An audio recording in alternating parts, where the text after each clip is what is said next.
Hello everybody, I am so glad that you are here with me today. If you watched Jonathan this morning, you probably know that we did this week a little bit differently. We are reading Giraffes, and it's a really long book, so I think we were both reading a little bit out of it. I was scanning the pages before I started this, and it is pretty hilarious, I have to say, so I am very excited to get into this. So, I can't even tell who it's by, so it's The Haggis On-Way World of Unbelievable Brilliance. Giraffes. All right, let's see what we can get into here. Okay. Make sure I got them there. Welcome to Dr. and Mr. Doris Haggis On-Way's World of Unbelievable Brilliance. Greetings, I am Dr. Doris Haggis On-Way, the world-famous scientist and explorer you have heard so much about. The man standing next to me is my husband, Benny. He helps me with my work and tells adequate knock-knock jokes. I'm glad that you've picked up this book, or tuned in to hear it. I added that part. It shows that you are someone who looks to discover new things and who, like me, dislikes hummus. I also dislike hummus.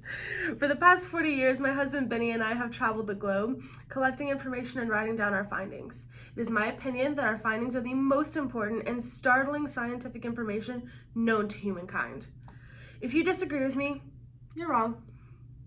Mr. Haggis On-Way and I live in a county called Crumpets under Kilt, on the distant Isle of Ayr, in the northernmost reaches of Scotland. It is here that we store all of our equipment and our maps, rare animals, and scientific findings. For 40 years, all of our information was kept very secret until recently, when we decided to share our findings with the world, with common people, with good and smart people, and even people like you. And so was born the Haggis On-Way series of unbelievable brilliance, by far the most comprehensive and impressive series of reference books yet written by humankind. This book about the storied and mysterious world of giraffes is the first in the series, which will soon enough number in the hundreds and will include books about wolverines, hallways, Neptune, dogs who play poker, cardboard, giant squids, the post office, thrones, lunchboxes, garbage, teeth, and chartreuse. Please observe the following rules when reading these books. Okay. Number 1, wash your filthy hands. Check. Number 2, wash your filthy face. Double check.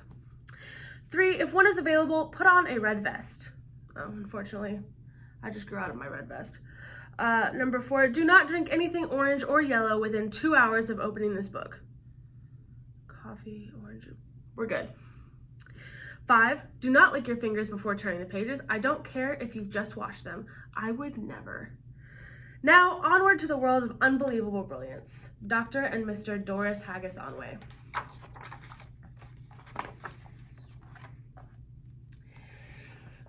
We are here to learn about giraffes, or giraffes. Giraffes are animals, sometimes known as animals. A definition: aminal. Optional: animal. A being or creature that walks or flies and eats food.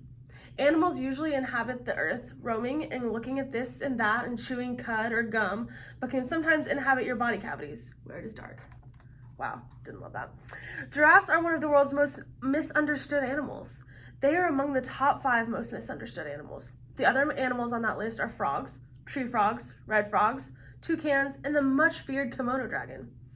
All of these animals are I've been reading it wrong. All of these aminals are misunderstood mainly because people have not taken the time to speak to them. This is usually the fault of humans, but in some cases, it is because the most misunderstood animals have bad telephone connections. This book you're about to read is now the definitive text about the biology, history, and overall nature of giraffes. Some things you will read about giraffes will surprise you, perhaps so much that you want to yell these new facts from your bathroom window. If you feel this urge, we encourage you to act on it. No, actually we don't. We discourage it. Wait, we changed our minds. We do encourage it. You know what? In the end, really up to you.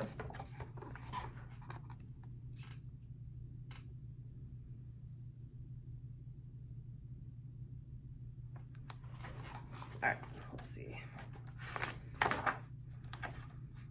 Ooh, the origin of giraffes. Okay. Giraffes first came to this planet nearly 500,000 years ago on a conveyor belt. okay?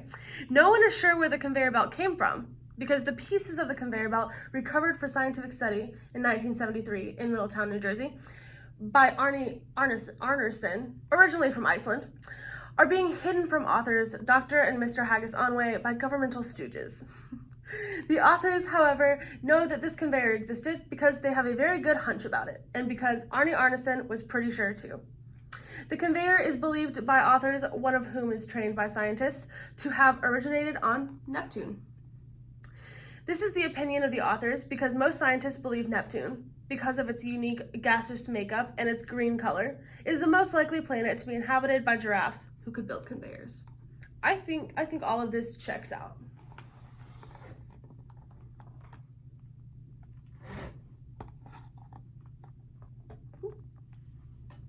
Okay. Let's see what's next. What are giraffes made of? Let's find out. Giraffes' necks are actually made out of paper mache, which accounts for the drastically different lengths and sizes. Okay, believable. Has anyone ever told you you have a giraffe's tail and you wondered what that meant? The explanation will amuse you.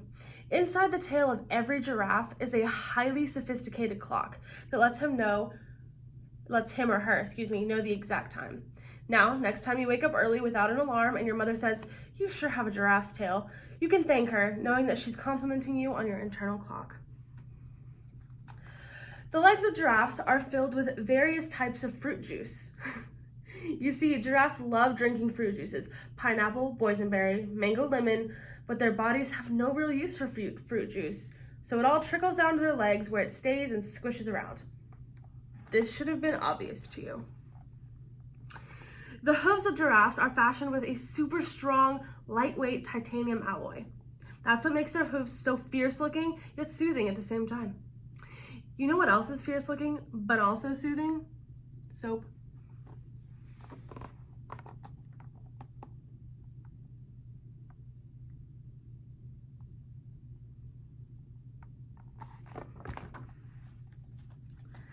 All right. Why do giraffes have patches? Let's find out. Giraffes have interesting black patches all over their body, but this wasn't always the case. Well, actually they always have. I lied in that first sentence.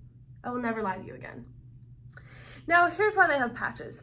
Those designs act as intergalactic receptors for communications they receive from their leaders. Through these patches, the giraffes receive vital information about hot stocks, and upcoming movies to check out. Also, the black patches get very warm in the sun, which is why some, less brilliant than I, scientists have suggested that the patches are solar power processors. Now that's just plain silly. But anyway, sometimes giraffes get tired of all these messages through their patch receptors and they cover up their patches. This is about the worst thing a giraffe can do. This can result in harsh penalties from their leaders, such as having to wear a mustache for months at a time. In some special cases, a giraffe will be born with an exceptionally large patch. In giraffe society, this is viewed as a great sign of beauty or intelligence, or stupidity or ugliness, or a tendency to laugh in a strange way. What do these patterns mean? Pattern 1. I'll show you this. This is pattern 1. Much like a tattoo of a wolf on a motorcycle riding person, this pattern says that this giraffe likes to dance in an Irish style and also likes to put cotton candy into the hair of his friends. I used to Irish dance, but I never put cotton candy into the hair of my friends. Pattern 2, this one right here. This pattern is a very distinguished pattern, passed down through many generations and originating in Hungary. Long ago, some Hungarian giraffes decided to arrange their patterns this way in hopes that they would be able to control the weather. It didn't work, but the patterns remain. These giraffes do not smell good. Pattern 3. Okay, let's find out about pattern 3. When you see this pattern, you might want to have a pencil or a muskrat with you. Plain and simple, to the point. I like it. All right, pattern 4. Right there. This type of giraffe is very good with computers, but it is not very stylish. Also, these giraffes are all named after vice presidents or are named Ted Nugent. Pattern 5. Oh, pattern 5. I wouldn't want you to mix them up. The giraffe wearing this pattern loves to talk about gardening, which usually isn't something very interesting to talk about. Don't get us wrong, gardening is fun. Many think that I, Dr. Horace Haggis Onway, invented gardening and gardens and even plants. But that doesn't mean I want to hear some giraffe go on and on about it. And last, but certainly not least, pattern 6, which happens to be my favorite looking pattern, so let's see what it means. This pattern is worn by giraffes who ride motorcycles and listen to books on tape. Oh yeah, I resonate with that. Giraffes and their habitat. Interesting, okay. Giraffes like to be where the action is, which is why most of them currently live in Terre Haute. I don't know what that says. Terre Haute, Indiana. Through the years, giraffes have moved many times as a group, always using conveyors. That is, when they decide to move to another locale, the team of giraffe engineers set to work designing and building a giant escalator, which will take them from their current home to their next home. This designing and building process can take up to 10 years, which means that they have to be very sure about where they're moving. Oh, the team of giraffe engineers. This is them. At this year's company picnic, of course. The 2 downfalls of Hotlanta. And okay. Many years ago, the giraffes settled in Atlanta, which is known to most people as Hotlanta. But there were too many muskrats and 6-fingered people in Hotlanta, and they soon moved to Columbus, Ohio. Columbus was indeed a very exciting place and had many of the things they love: grass, people wearing pink shirts, and plenty of ceiling fans. But it didn't have one thing they were looking for, and that was a zip code that started with the numbers 4780. You know, when you can't, let's get that. The muskrat, the 6-fingered people. Okay. So they moved to Indiana, zip code 47801, considered by most people to be the most exciting place on this planet or any other planet. The many advantages. It is not in Micronesia. Its name starts with an I and ends with an A. It has 2 N's in its name, and this is always good luck. I have 2 N's in my name, so this is good to know. There are no Gila monsters there, nor are there nephews of Lacoca. See page 19. Oh, we're gonna have to skip to page 19 after this. Or anyone named Matthew Perry. People always flush. Those are some good advantages, I'm convinced. Indiana is known for many things, including buildings made of wood and ground made of dirt. It is widely believed that Indiana was founded in 1954 by a gigantic talking tree named Stuart. However, extensive research completed by myself, Dr. Doris Haggis Onway, has determined that Indiana was actually built in just over 3 weeks by a team of crocodiles, all named Penelope and all lovers of sorbet. These crocodiles also loved country music, but not the kind played by people with gel in their hair. I love country music and I do not wear gel in my hair, so. Giraffes are not nocturnal and do not like night at all. This is why most giraffes live in houses where the lights are on 24 hours a day. They like to sit under ceiling fans while eating sorbet and talking about ceiling fans and sorbet. Is that all I can tell you about giraffe habitat? No, that is not all. I have 1,303 pages about giraffe habitat and want to share it all with you, but I will not. I am not in the mood, so just don't ask again. I'm serious. Do not look at me with that questioning look. Really? Stop it and wipe your mouth. You've still got toothpaste all over it. Can't you keep the toothpaste on your teeth? Didn't anyone ever teach you how to do that? Go get an umbrella and 10 yards of rope and I'll teach you how to properly brush your teeth. Go. Oh, this is the complete books of the giraffe habitat. This is as close as you will ever get to seeing it.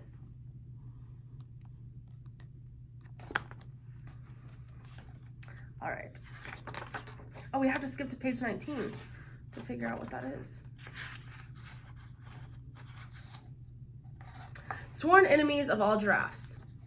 Oh, 1, the Gila monster, 2, the millipede, 3, the toucan, 4, any and all 3-toed animals, 5, the Queen of Norway, 6, the Iacocca, and his nephews, and Matthew Perry.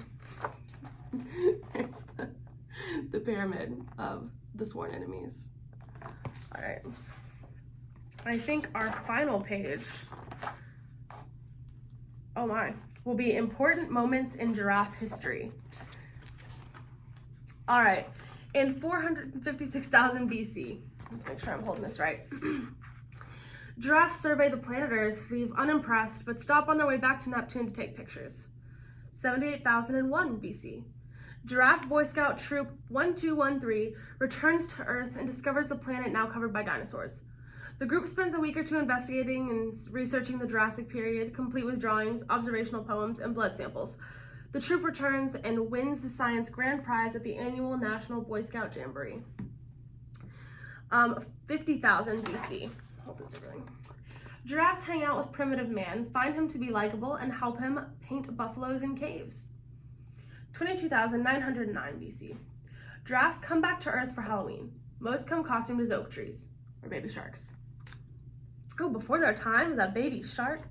4064 BC. A giraffe coalition creates the Red Sea as a wading pool for infant giraffes. 1774 BC. Kelly A. Kowalski does well in her local spelling bee. Congratulations, Kelly. 803 BC. Giraffe scientists create volcanoes out of boredom. Okay. 467 BC. The giraffes begin hiding the moon once a month to see if anyone notices. Oh, that's why. 23 BC, pretty slow year. 120 AD. The giraffe giant panda war begins in northeastern China over 12 pounds of bass. 128 AD. The war ends, the giraffes lose miserably, yet manage to make a great symbolic artwork.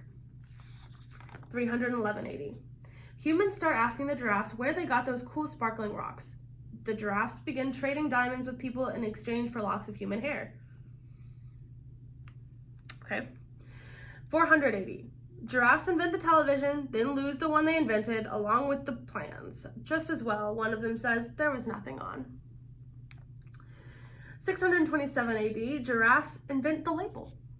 Lapel. Lapel. The lapel. 1043 AD, giraffes go through a hair dyeing phase. 1128 AD, two giraffes, Mr. Todd Blinken and Mr. Ernie Sheridan, do very well for themselves selling chairs made of stone. Soon they substitute a kind of wood straw substance for the stone. This is what we now call wicker. 1423 AD, the giraffes throw a big party, a rager, if you will, for the end of the Dark Ages. 1634 AD, Galileo steals ideas from a team of Viennese giraffe physicists. He claims it was a weird coincidence. 1672 AD, the giraffes narrowly resist the men wearing wigs trend. 1789 AD, 1,200 giraffes stand in the middle of Paris, but forget why. 1836 through 1842 AD, a small giraffe cult from Duluth, Minnesota, conquers 4 of the 5 Great Lakes with thick pieces of twine and hard-soled shoes. Once the lakes are conquered, they decide the lakes aren't as great as they thought. 1883 AD, the wise giraffe brothers stop controlling bird migrations and Alaska. They decide to spend more time at home. Congratulations, good for them. 1917 AD, giraffes invent rock music, but decide they don't look good while playing it. They go back to bluegrass instead. 1927, giraffe secret societies are on the way out. Or are they? 1950 AD, after 1,800 years, the giraffes finally have their revenge on the giant pandas. Oh, and a giraffe finally wins a Nobel Prize. Terry Mathers wins the Interior Decorating Nobel Prize for his use of fruit bowls in the home. What does the future hold? Only Dr. Howe knows. And that is where we're going to end that today. I'm gonna have to say this might be my new favorite book, and I am learning so many very obviously true facts about giraffes. So I hope that you have a fantastic week, and I can't wait to see you here next time. Make sure to stay tuned to the Facebook page to see what all you can be involved in. Bye.